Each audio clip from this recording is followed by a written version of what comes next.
Hello, everybody, and welcome to James C. Starke Radio. I can't believe who I'm sitting with in here. Phoenix's own, amazing, awesome, I can't even explain how wonderful they are. I am sitting with LUMINATUS. How are you guys, man?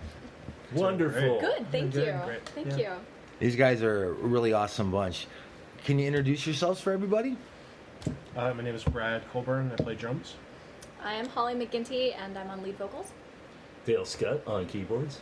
Conrad Varela, I'm the guitarist. Awesome, you guys. We are Thanks. missing David Cheney, our bassist. I'm David Cheney on bass. I saw him sneaking out, I saw him bailing. He's all red and running. And Yeah, he had his head down. And, he was probably just kidding. ducking and covering, but yeah. That's okay. If you're listening, buddy, I'm just kidding. Tell me how this started. Who started this whole thing? This is an amazing project you have going. So I gotta know the details here. I am the guilty party who did that. Back in, I guess it was probably early 2000s when I started dating my husband, we came across this band called Nightwish. And I have a love for heavy metal, and I was classically trained in opera, and I went, oh my god, I could do this! So it kind of became a thing, and then one day I popped up a Craigslist ad looking for people who might possibly be like-minded and maybe wanted to form a cover band. And that was how I met Dale. And then that was how I met Robert, who was our original drummer. And that was how I met Nicholas. Nicholas was our original bassist. Yep. And Justin. And then Justin, our guitarist. And Nicholas and Robert sadly didn't stay with us for very long, but that was okay because they're great people and we love them dearly. Justin was with us for quite a while, and then he started a family, which is amazing. Yeah. But he wrote about half the songs on the first album. He did, so, yep. Or contributed to at least half. Definitely. Very cool. Yeah. Are you guys all from Phoenix? Born and raised, yeah, I am. Originally, no. Where are you from originally? Do you want where I lived the longest? Where I lived before I moved here? Places I consider home. How about where were you born? California. Lemoore, California is an air station. Naval Air Station. So you're military family. Yes. So you've been all over the place. Yes. Then. Okay, I got you. But growing up in Japan is the most interesting part, right? That is pretty cool. I moved there when I was 12 and I left when I was 17. So kind of Oh, good, right? real formative years were spent good culture. in Yokohama. Yeah. Really sunk in there. That's cool. How about you guys? Where are you from? I am an East Coast guy. I was born and raised in Maryland, and I've been out here in Phoenix for about 7 years. Okay. So, And I spent my early childhood in Mexico City. Oh, wow. And then here and several other desert cities since then. Good deal. And our native over here. Yeah, born and raised. Love it. Haven't had a reason to leave. The heat gets to you, but you get used to it after 18 years. So. Yeah. No, I agree I with get you. migraines now. Oh. Oh, man. You guys have such a cool sound. It's so different. Symphonic metal doesn't say enough of it. Your voice, Holly, is incredible. Thank you. It is incredible. And obviously you're doing all the harmonies on here, and you're classically trained. And oh man, that's amazing. Where'd you go? Where were you trained? I had private lessons. I started when I was 14. Best way to go. Yep. Oh, in Japan? Yeah. Oh, cool. Yeah. Okay. Nice. Yeah, a couple of the ladies from the church that I went to were offering voice lessons, and I went, oh, that could be fun. So I did that for a while. And then I actually went to the University of Vermont. I did not graduate from UVM. Sometimes college is just not the place for you. This is okay too. But I did have 3 semesters. I participated in the Catamounts, which is, I believe it's still ongoing, but at the time it was a very elite chamber choir. And they would audition, whoever wanted to audition. 16 people would make it in. So you had 2 soprano ones, 2 soprano 2s, 2 alto 1s, 2 alto 2s, 2 tenor 1s. You see where I'm going with this. Mm-hmm. Very, very few freshmen were admitted into really the program. quick. I love to do this because not everybody that listens is a musician. Okay. Not all of us are blessed. Well, we are, however, all of them are blessed. I'm saying we need them to listen. A lot of people, this is a funny question. What's my range? And this and that. You hear first soprano, second soprano, this and that. So in a nice, light way, explain to them your lead soprano is your first, and now explain to them where we go from there. Your second soprano, Yep, so the role.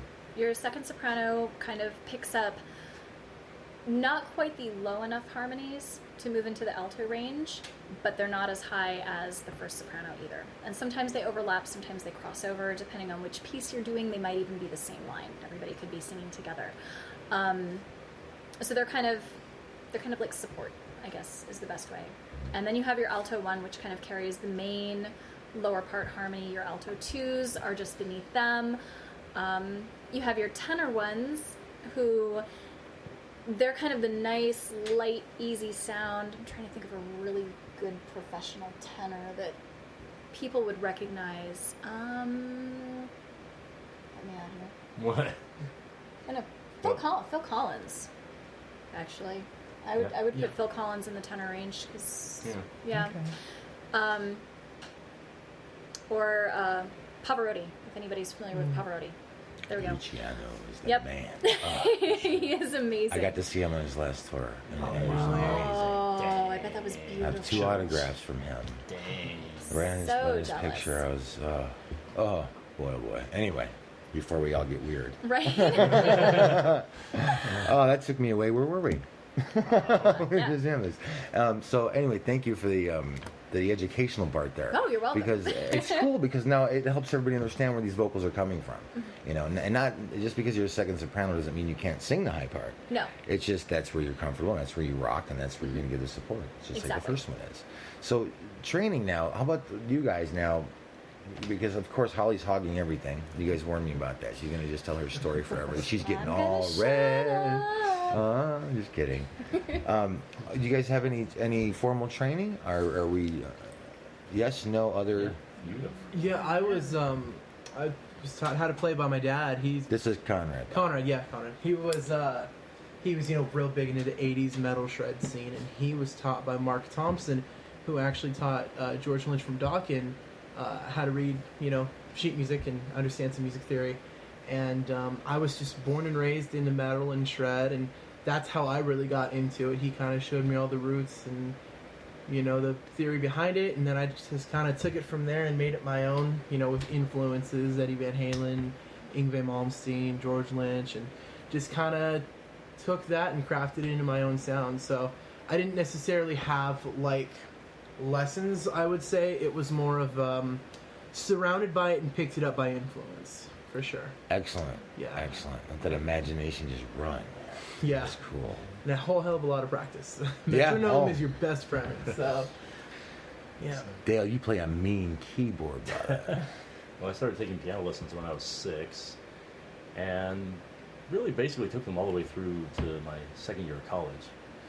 So, and then When you started, did Mom have to drag you to lessons? Oh, absolutely. Or were you? I me never too. That was really horrible. saw this as being anything other than a light hobby, really, until, well, that'll be another story, I'm sure, that we'll get to eventually. Yeah, so piano, I've had quite a bit of training. Bass, mostly self-taught. I did take clarinet, though, for a couple of years in high school. Okay. Pretty cool. Um, The man pounding the skins over here, right. Brad. Tell us about you, sir. My dad had an old Ludwig drum set with an 8x10 of Peter Criss on the front of the bass drum up the stairs. And I started playing on that when I was 3, just banging cymbals and whatever. And every Sunday, Saturday and Sunday, we would go up and we'd play for an hour or 2. And I watched my dad just wail away. And eventually I got kind of good. Took lessons.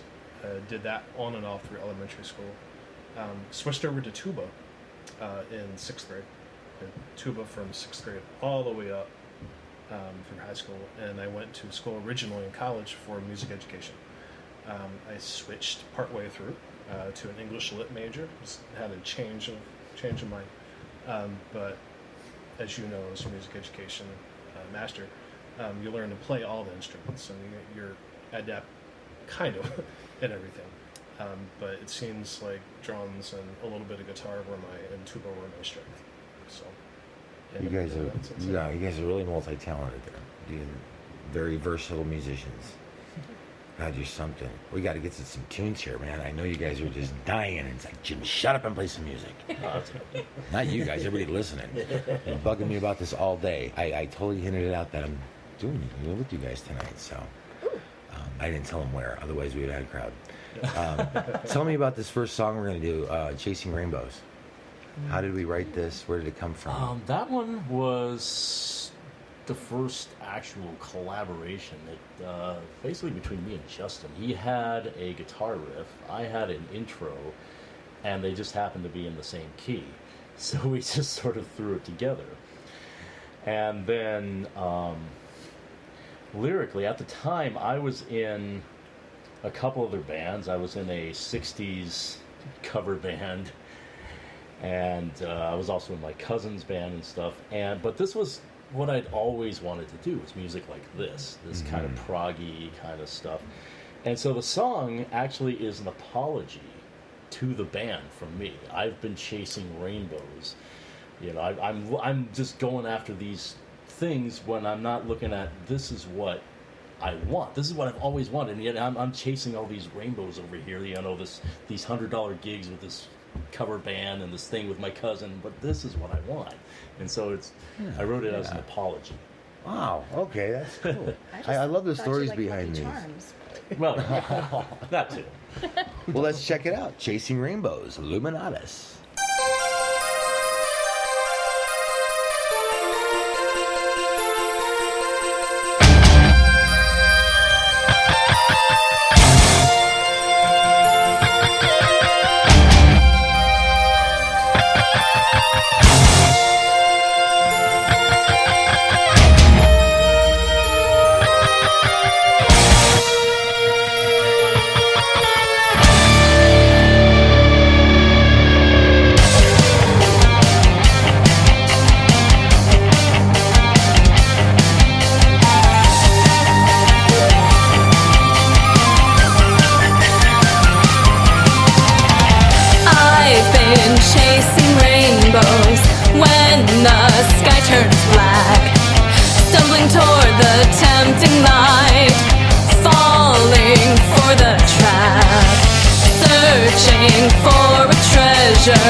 No one's ever found, looking for an end that just goes round and round. Screaming skyward, where's my lucky charm?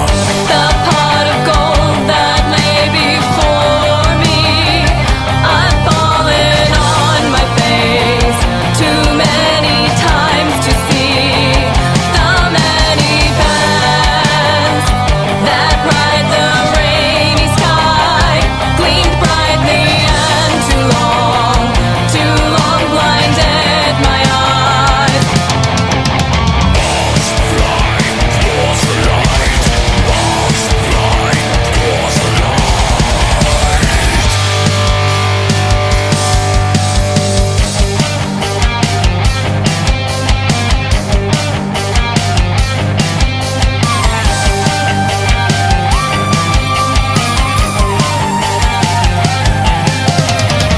I've been chasing rainbows when the sky turns white, missing the grand parade that strolls the sky like kites, captivated by a dream that sees itself undone, passing every moment to chase on living on. Screaming skyward, where's my lucky charm? The pot of gold that lay before me, I've had my head held high too many times to see the myriad bands that ride the rainy sky, gleamed brightly and too long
Chasing Rainbows, Luminatus. You guys got to tell me a little bit about your influences because I hear so much cool stuff in there. Oh boy. Man, who wants to start? Let's go. Lay it out. Influences. Let's start with Holly. Oh God. Let's put her right on the spot and just blast her with this. Okay, Yeah. well, I mean, influences kind of depends on the day. To say that I listen to very eclectic music is an understatement. Brad has experienced my taste in music Yes, because I I have. have sent him down the YouTube rabbit hole. Many times. But I mean, you can on any given day, I might be listening to Nightwish, or I might be listening to Epica, or I might be listening to Lorena McKennitt, or I could very possibly be listening to Lindsay Sterling. I have a very recent and very passionate fondness for Ninja Sex Party. I also definitely do enjoy a band called Gunship, and so I'm just kind of branching along. And Does Holly Wow. squirrel a lot? Does she like bounce around and like get sidetracked all the time? When she's doing Yes. Stuff? Yeah. Yes. I wouldn't notice that at all. Sorry. That thing. No, that's hilarious. I love it. I like this one. I'm just teasing you, sweetie. That's a great artist's mind right there because you just sing so much at once. You have to bounce around. The only reason I'm I'm saying is everywhere. I'm just as bad. So it takes one to know one. I'm the first one to say it. Yes. Yay, I'm not alone. I'm not gonna pick on you if I haven't been there. Trust me, I know. Oh man, Brad, Yes. who influenced you? Influences, probably. I'm And- sure. In the similar realm as Holly, I listen to everything, and everything kind of in the day influences me. But as far as drumming, if I had to pick, it would be 5 drummers that had a pretty heavy influence on me. Bill Ward from Black Sabbath, Nice. John Bonham from Led Zeppelin, Awesome. Neil Peart from Rush, Absolutely. Mike Portnoy from Dream Theater, That's what I was waiting. and Dave Lombardo from Slayer. There you go. Wow. Because all those They're drummers, amazing. They're not just bashing; they're playing music. There's tones and there's just different things. And they're all different. Yeah, they're all different. And they're all amazing in their own way, which is really cool. That is great. Over to Dale. Well. Man, come on. Tell me, buddy. You know I love the keywords, man. I want to know who I should be listening to. Well, a lot of different things. Andrew Lloyd Webber, especially Jesus Christ Superstar. yes. Yes. That was like the first thing for me, even as a child. Jesus Christ Superstar is just such an amazing work of music. Genesis with the Peter Gabriel, Steve Hackett era, love that. Rush, Deep Purple, and Dio era Rainbow. Oh, wow. For sure. But I mean, I also like stuff like Fountains of Wayne, Otis Redding. Okay. I listen to a lot of like soundtrack music. I like Nobuo Uematsu, who writes like music for Final Fantasy and stuff like that. John Williams, of course, big fan of his work. As evidenced by your Star Wars t-shirt. Yeah, I don't know why I have this on. Really, it was like the first thing I grabbed. Dale, you look like you just got home from Comic-Con. You got your Star Wars shirt. Oh, that cool yeah, hat of on course. I go to backwards Comic-Con and- every year. So, yeah. Yeah, I love it. Yeah, it shows. You can't hide it. You're just glowing with it. It's cool. He's But great. yeah, and I mean, mostly stuff that's either prog or stuff that's humorous. Like I said, the aforementioned Fountains of Wayne, Weird Al, stuff like that. So that's kind of where my heart lies musically. That's great. Or That's stuff that really just cool. is so good, like I said, like Otis Redding. I mean, to me, he's the best voice ever. I just wish that he would have lived because it just seems like, man, if he could have done a metal album, Otis Redding doing metal would have just been the greatest thing ever. Trying to listen to that right now. I'm trying to hear that. That would be wild. Oh, buddy. Our shredder over here, Mr. Guitar God. Where are you coming from, buddy? It all started like with Van Halen for sure. Like, so growing up, I loved Guitar Hero because I'd been playing guitar prior, and Guitar Hero was just like such an easy way to be influenced and exposed to new music, like old, new, whatever. And one day, like Guitar Hero Van Halen came out, and I played that game like 3 times through listening to every track. I just absolutely fell in love, and then I started like, later down the years picking apart Eddie's playing and just realizing how significant and incredibly skillful his playing was, and just wanted to like pick it all apart piece by piece and try to play like that.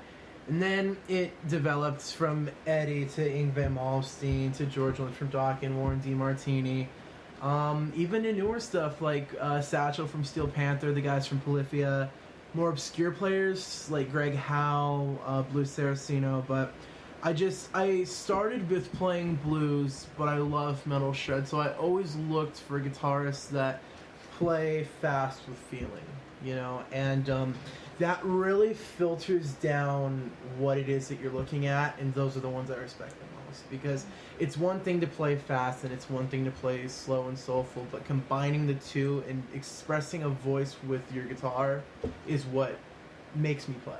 So yeah, I wish you guys can see Conrad when he's talking about these guys. He has got this fire in his eyes, and he's so animated.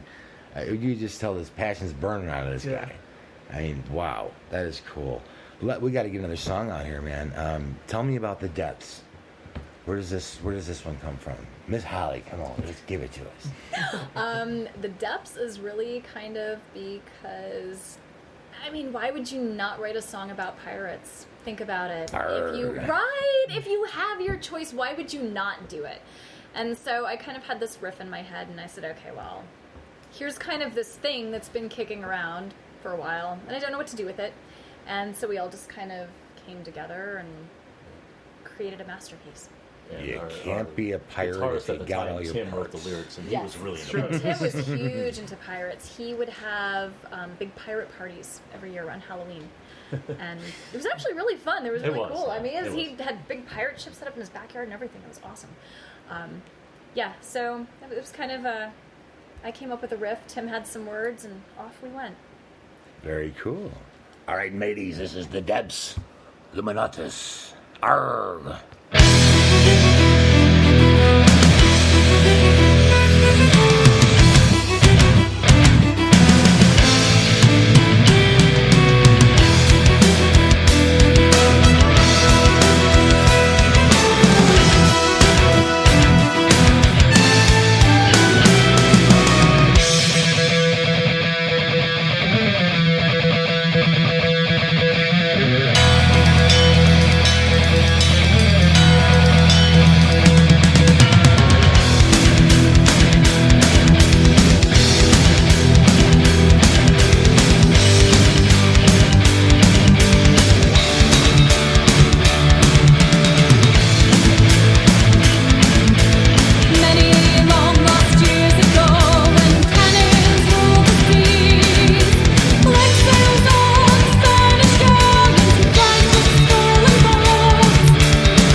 I'm catching these guys right in the middle of something hilarious. Oh no! By all means, guys, keep going. This is great. I love catching them.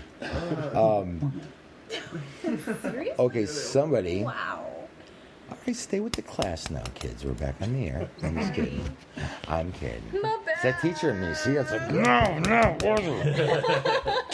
time out. Everybody in timeout. Okay, you guys were telling me about the entry story, and everybody pointed at Brad and started laughing. So, you have to speak up now. I gotta hear this. Sure. Yeah. All You right. have to tell me this one. So last year in May, I believe it was May, 2018, I was surfing around trying to find something to do, just like a side job, a gig, whatever. And I came across an ad that Dale had placed looking for extras for a video shoot. It's like, why not? I might as well take a shot at it. Replied to the ad, heard back, said, give me the address, told me, what the deal was. So I talked to my wife and my very young daughter at the time. I said, do you mind if I go check this out and see what's going on? She's like, yes, absolutely, go right ahead. Awesome. Thank you so much, honey. And I headed over. It was actually the location was about 5 minutes from my house. So I jetted over there and showed up for the video, and they were already in production. It's probably like halfway through the day. And if I'm remembering right, Dale wasn't really sure. Like there weren't a lot of extras besides me, and he wasn't sure really where to put me or use me. So I just hung around and watched everything. Watched the whole making of the video production, Which is cool, just like awesome. that. Yeah. It was like I see a band that I like on the stage performing, and all the extra behind the scenes stuff. I love all of that. That's great. So it was probably 4 hours into the time that I was there, and Dale's like, we need to put you in. So I went upstairs to, there's a little extra loft area in the studio where we're at. And went up, and Dale laid out the story to me. My character's name, and that was the troll-ass dad. And I also had the troll-ass kid. Who just walked by, actually. Yes. And my job was to try to act real angry and mean that the law enforcement officers, bullies, were trying to take my troll-ass kid. So Dale filmed it 2 or 3 times, and it was actually cool. So in the song Witch Hunt, if you're watching the video, please do. Which has a story that goes with that, too. Yes. Anyways. About a minute in, there's about 10 seconds of a law enforcement officer trying to prevent me from getting my troll-ass kid. He succeeded. I stopped. Everyone's going to say that word now for like a week. That's going to be the new Probably. thing. It's like the new thing. So, we wrapped up, and it's like, all right, see you later. We'll be ready at some point. So a couple of months went by over the summer, and it's like, at the video shoot, I'd said, if you need any help with anything, like helping load stuff on stage, video stuff, anything behind the scenes stuff, I love all that stuff. I'm great. Yeah, I can help you out with that. I'm glad to do it. Never said anything about being a drummer until like 2 months later, like July. I said, hey, by the way, I just picked up a really cheap drum set. If you're still looking for a drummer, I wouldn't mind helping out.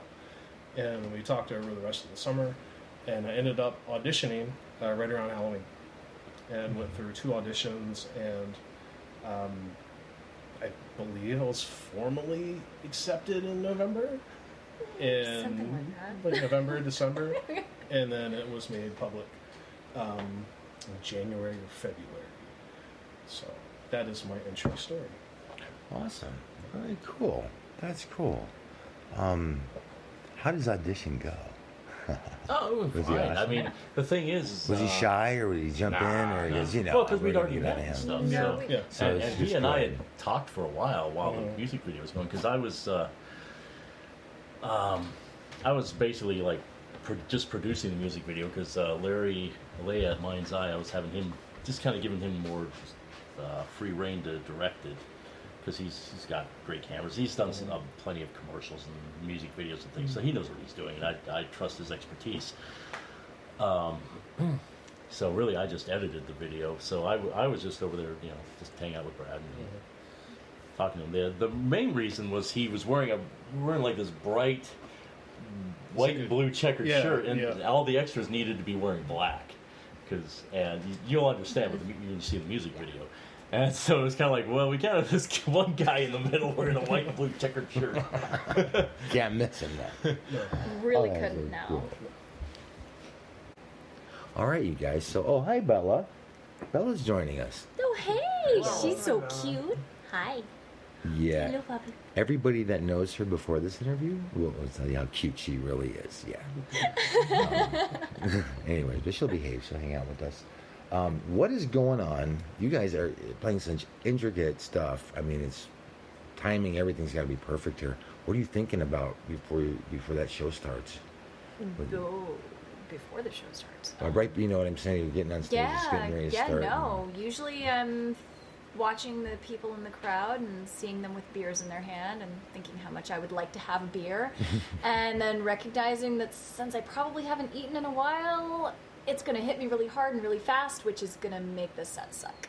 So after the set's usually the best idea for that beer. So if anybody happens to come to a show and you feel like buying me a beer, understand it's all good, it's cool, I will happily appreciate that. Just wait till after the set. There you go. There you go. You guys, what's going through your heads, Brad? This is actually the first band that I've ever played with besides marching band and things through school. So besides being real nervous about being in front of a crowd playing music that I've always wanted to play, I'm just trying to block that out. Okay, get behind the kit and I look and take it all in and get nervous for about 10 seconds and then swallow it down and get ready to play. Focus in on the set, figure out where everything is, just kind of feel the vibe and the hall and just go at it. Awesome. Good deal. There. Nothing. I mean, whatever I would normally think about, being on stage is effortless, to me. And it's just, I've never had stage fright or anything, so I just, I mean, Conrad, really. the gunslinger over here, Conrad the kid.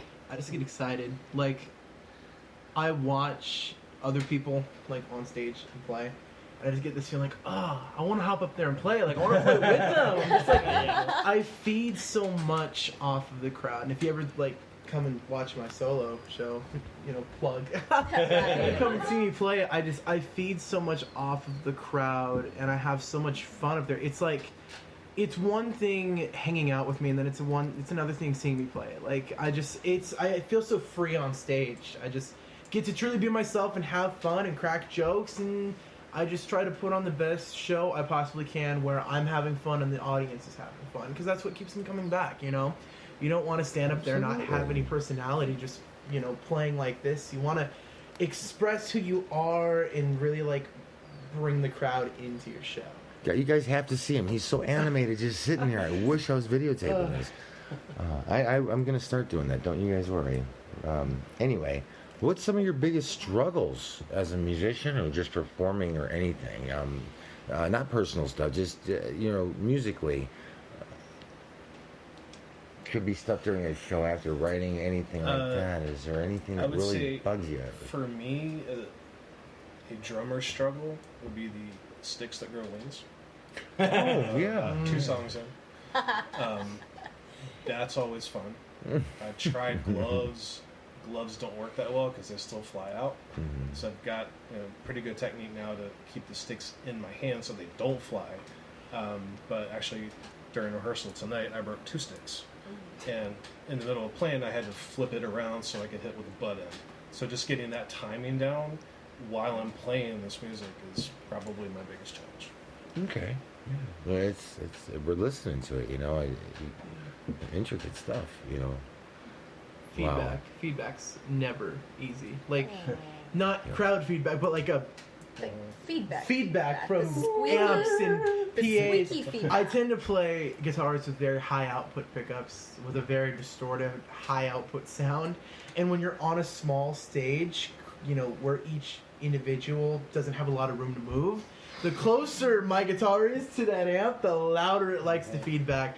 And then you have to, and of course, there's PAs and, You get mic stuck in the vortex, volume, and then it's right, gone, right, yeah. and it's like there's no balance of that perfect little neutral point where all the gear is happy, where it all gets Yeah. along. Yeah. And With the dead when you zones do and all find that that stuff. point, everybody just stay where you are because one slight movement and it just.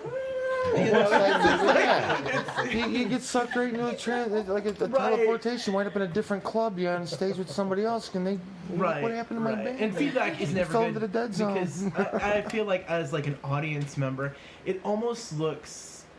I don't know. I feel like this could be a stretch, but to me, it almost looks unprofessional, and not necessarily on a sound guy's point or the musician themselves, but it seems like something that is an error that shouldn't really happen, and it's just how it works. It's just how the equipment works. It's a natural thing, but it's those harsh sounds to an audience can draw them away, and I feel like keeping just a good vibe with everybody jamming to the music is what's really important, and that's something, an unavoidable obstacle sometimes, but we seem to have pretty good luck. Music gods are definitely on our side with that. Not at rehearsals though. No, not at rehearsals. Definitely But not at rehearsals. the gigs are what matter, and it seems to be we have a good track record of avoiding it, so Good, man. can't complain. That's awesome. I understand you guys are working on some new material now. Oh, yeah. Possible new album coming out. Oh, yeah. Any hints on when we can expect something? Well, we think we'll probably hit the studio by August. So, Okay. and then of course once it's mixed, then we can release it We can immediately. release it at that point. Damn, anticipation's gonna kill me hearing this new It's one. killing me.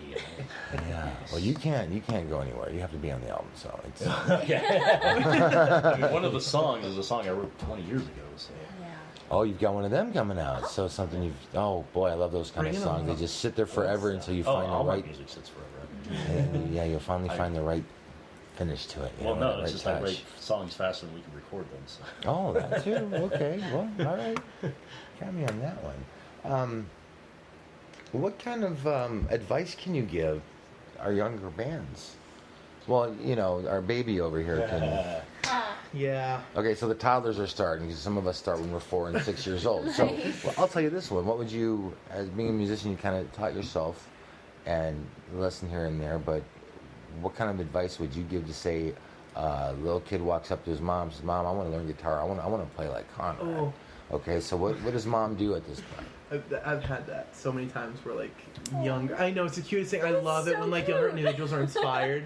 Because I used to do talent shows at my school, and all the younger kids would be their friends I want to play guitar like he does, and then I hear years later that they pursued and they actually played. I'm just oh, this is amazing. Nice. That's awesome. One word: persevere. Perseverance in general, it's the most rewarding feeling being able to put so much hard work, time, and dedication into something, and that it pay off.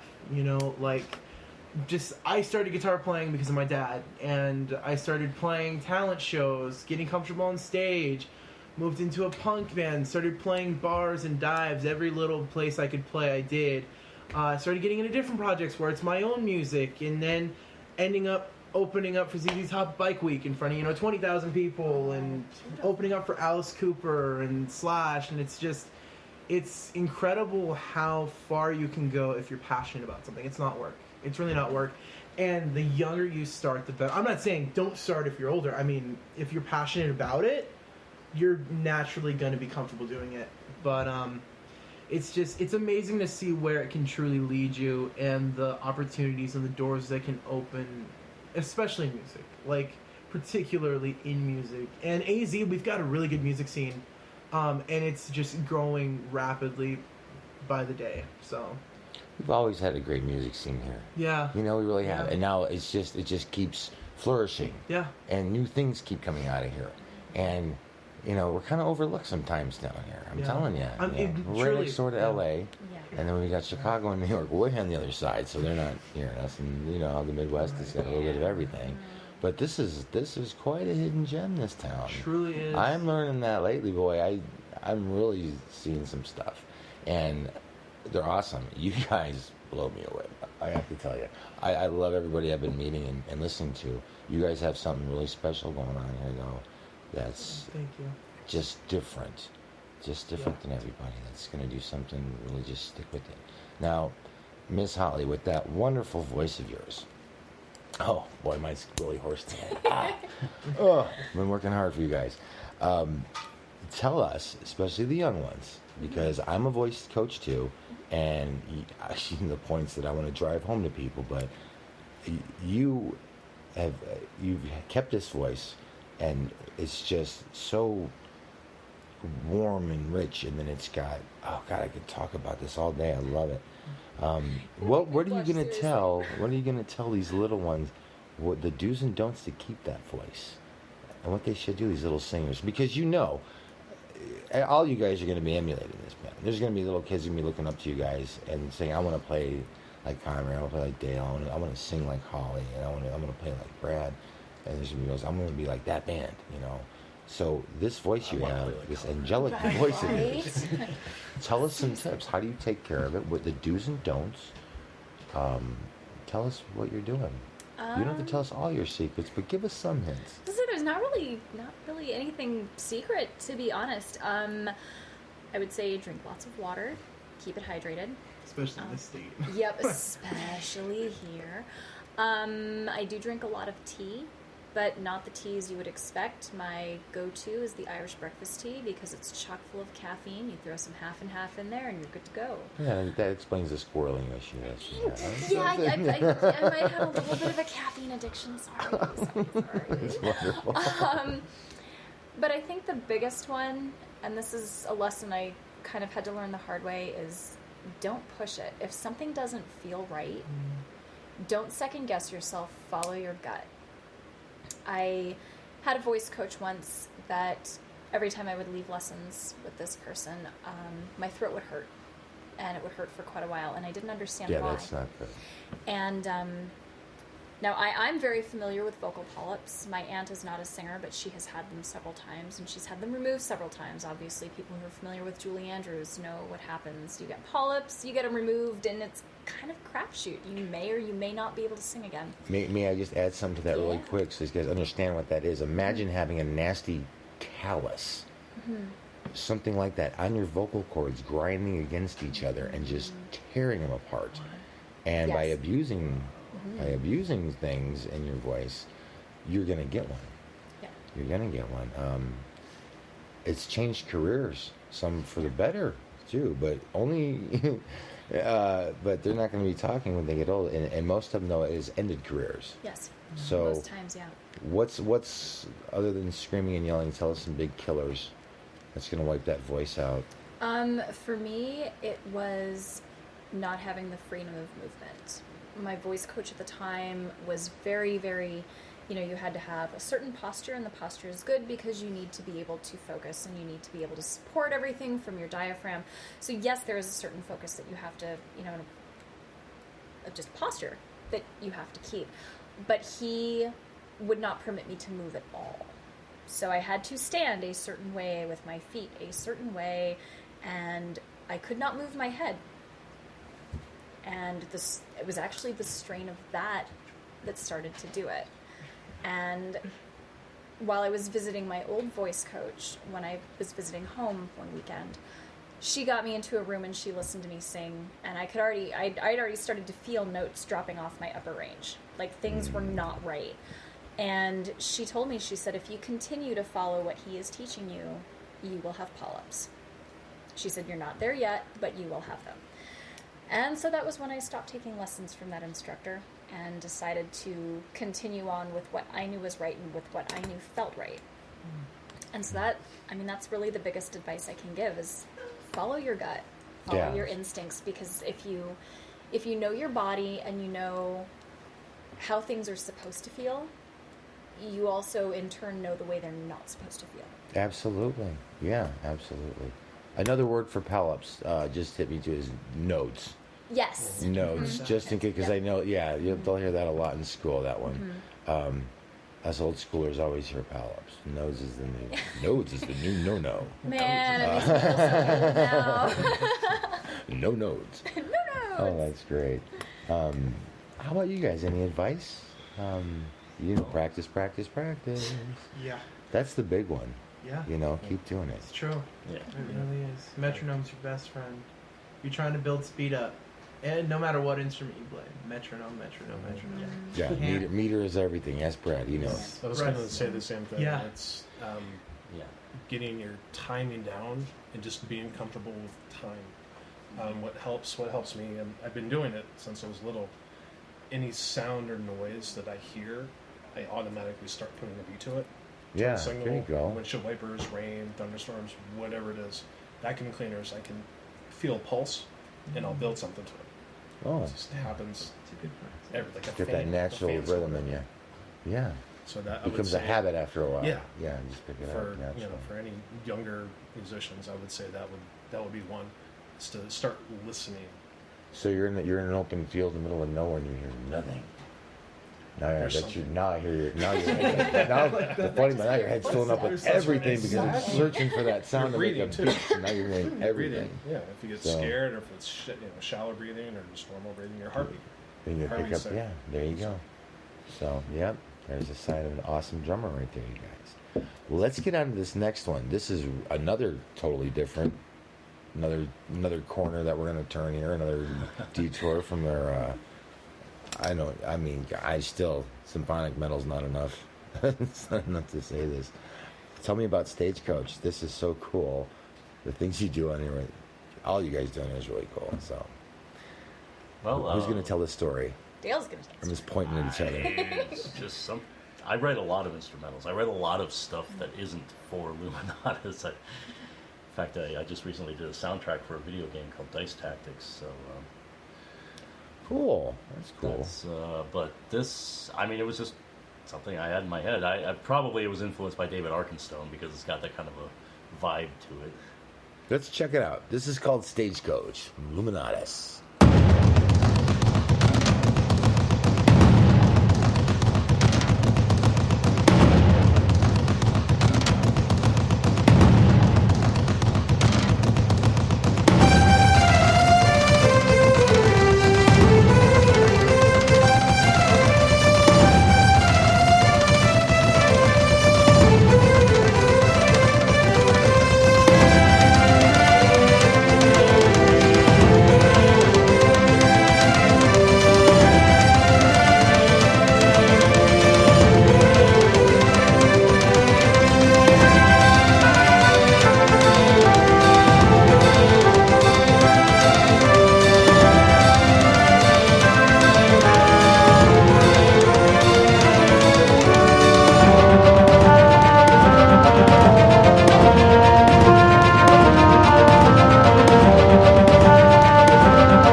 Hey guys, we're back. You're listening to James C. Starke Radio. We've got Luminatus here. Actually, they have me with them. I'm sitting in their studio tonight. I get a break from my four closing walls that are closing in on me. This is wonderful to be here, and it's a really cool studio. So, you guys have a cool show coming up next month. Tell us about it. Brad's the guy who got the show. Yeah. Sure. Yeah. Brian Mogul, who's behind the show, had posted. Hey, Brian. Hey, Brian. Everybody say hi, Brian. Brian's awesome. Brian Mogul. Had posted something on Facebook, and as a teacher, I'm off for the summer, so I have time to just kind of look through stuff, catch up. So I saw that he had an ad, and I just shot him a message and said, "You're looking for any bands?" Just out of the blue, and he was, and it said that he had really liked our band. I was really into the music. Imagine that. Yeah. So we've been talking back and forth, and the show's on July 13th at Time Out Lounge. Awesome. We're playing 6 other bands, I believe. We go on at 11:15. So be there. I have a surprise Don't for be you square. guys. But be there. I'll be there hosting that event for everybody. So I'm So going to introduce you guys too. I'm also one of your sponsors that night. So we're going to have some fun. Heck yeah. But I want you guys to plug it. It's a fun. It's going to be cool. Shredfest is really neat, man. It's like, it's hard to explain. There's just a bunch of amazing musicians. Everybody gets time on stage to just shred like mad. Conrad's going to have a heyday. Yes, he is. Oh, and he's a ham too, so he's just gonna work this everything he can. Mr. Animation over here, he is, man. He's awesome. God, the passion of this guy. But it's really cool. Shout out to Brian Mogul for getting a hold of these guys Shout out to too, Brian. Thank and for you. getting a hold of me, man. That was so cool. So this is great. We're gonna do another song here, which is completely opposite of what you just heard. These guys do everything. We've gone from the beautiful sounding Stagecoach to this next one, which I don't even know how to explain how it sounds, but the name alone, The Dead Arise. The Dead Arise, Friday at a theater near you. Anyway, Zombie we gotta hook you empowerment, up with baby. Tony It's Noise. all Zombie about empowerment zombie song. empowerment. Yeah, there you go. Yeah. That was, that perfect. Say no more. This is it. The Dead Arise, Illuminatus.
Now we have our microphone back on and we're cruising.